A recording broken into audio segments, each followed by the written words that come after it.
ಜೊತೆಲಿದ್ದಂತಹ ಆಪ್ತ ಸ್ನೇಹಿತನಿಂದಲೇ ನಡೆದಿದೆ ರಾಬರಿ. ಹಣ ನೋಡಿ ಕ್ಷಣಾರ್ಧದಲ್ಲೇ ರಾಬರಿ ಮಾಡಿದ್ದಾನೆ ಗೆಳೆಯ. ಶಯಾನ್ ಶೆಟ್ಟಿ ಎಂಬಾತ ಮಾಡಿರುವಂಥದ್ದು. ಹಣ ನೋಡಿ ಕ್ಷಣಾರ್ಧದಲ್ಲೇ ರಾಬರಿ ಮಾಡೋದಕ್ಕೆ ಮುಂದಾಗಿದ್ದಾನೆ. ಆಪ್ತ ಸ್ನೇಹಿತನೇ ಶಯಾನ್ ಶೆಟ್ಟಿ ಎಂಬಾತನ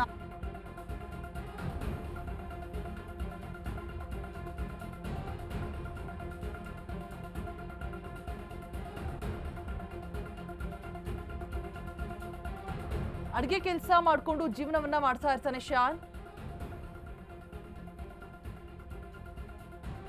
ಜೊತೆಯಲ್ಲಿದ್ದಂತಹ ಆಪ್ತ ಸ್ನೇಹಿತನಿಂದಲೇ ರಾಬರಿ ನಡೆದಿರುವಂಥದ್ದು. ಹಣ ನೋಡಿ ಕ್ಷಣಾರ್ಧದಲ್ಲೇ ಹಣವನ್ನ ದೋಚಿ ಎಸ್ಕೇಪ್ ಆಗಿದ್ದಾನೆ.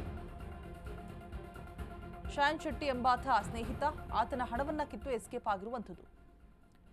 ಸ್ನೇಹಿತನಿಂದಲೇ ದೋಖಾ ನೋಡಿ. ಬೇರೆಲ್ಲೂ ಯಾರು ಹೊರಗಡೆಯಿಂದ ಕಳ್ಳರು ಬರೋದಿಲ್ಲ, ನಮ್ಮ ಸುತ್ತಮುತ್ತನೇ ಇರ್ತಾರೆ ಅನ್ನೋದಕ್ಕೆ ಇದೊಂದು ಬೆಸ್ಟ್ ಎಕ್ಸಾಂಪಲ್ ಅನ್ಸುತ್ತೆ.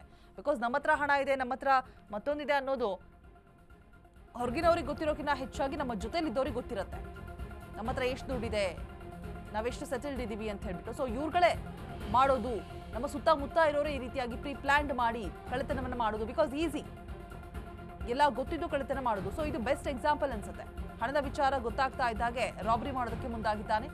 ಪುಡಿ ರೌಡಿಗಳ ಜೊತೆ ಎಂಟ್ರಿ ಕೊಟ್ಟಿದ್ದಾನೆ ಸ್ನೇಹಿತ ರಾಜೇಂದ್ರ. ಶ್ಯಾನ್ ಬೈಕ್ ಹಣ ಕಿತ್ಕೊಂಡು ಖದೀಮರು ಎಸ್ಕೇಪ್ ಕೂಡ ಆಗಿದ್ದಾರೆ. ಬ್ಯಾಟರಾಯನಪುರ ಠಾಣೆಯಲ್ಲಿ ಶ್ಯಾನ್ ಈ ಬಗ್ಗೆ ದೂರನ್ನು ಕೂಡ ನೀಡಿರುವಂಥದ್ದು.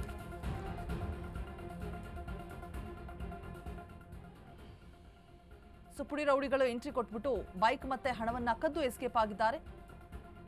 ಜೊತೆಯಲ್ಲಿದ್ದಂತಹ ಆಪ್ತ ಸ್ನೇಹಿತರೆ ಕ್ಷಣಾರ್ಧದಲ್ಲೇ ರಾಬರಿ ಮಾಡಿದ್ದಾರೆ.